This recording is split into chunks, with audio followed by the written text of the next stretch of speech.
This to me is when it starts getting really interesting, when the numbers, when you start drilling down in them, and you look at what's happened in Eastern Connecticut, what's happened in Norwich, okay?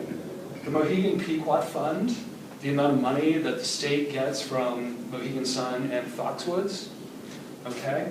This is a massive amount of money that is generated from within this local area, okay?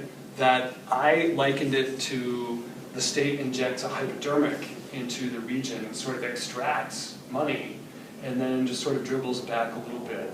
In fact, I describe Eastern Connecticut, southeastern Connecticut, as the state's cash cow that keeps on giving while it's in chains and fed scraps by the state. And here's what I'm talking about.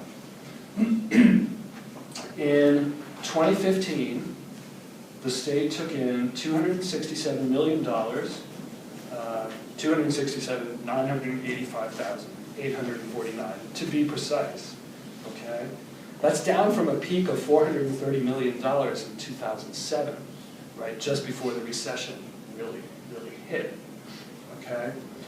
Of that $267 million, 23% was paid out in grants to the 169 towns and cities in the state. The first year that the Mohegan-Pequot Fund paid out funds, 85% was paid out to the municipalities, 85% to 23%.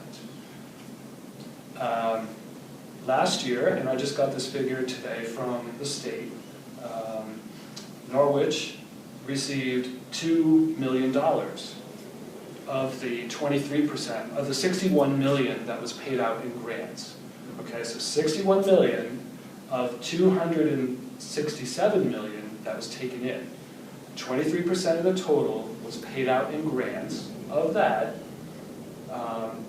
Norwich got $2 million, Montville got $1 million, Ledger $949,000, North Stonington $893,000. Total for the 4 host communities of the 2 casinos, $4.9 million. Of the $267 million generated within their boundaries, the towns, the host towns, of course, are responsible for fire, schools, for casino employees who speak multiple languages. As we know in Norwich, it's very expensive to provide that kind of education.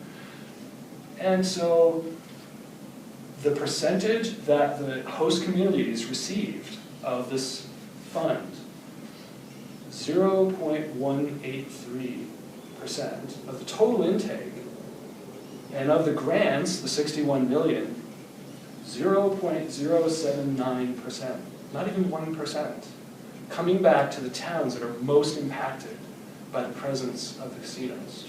What's wrong with that picture?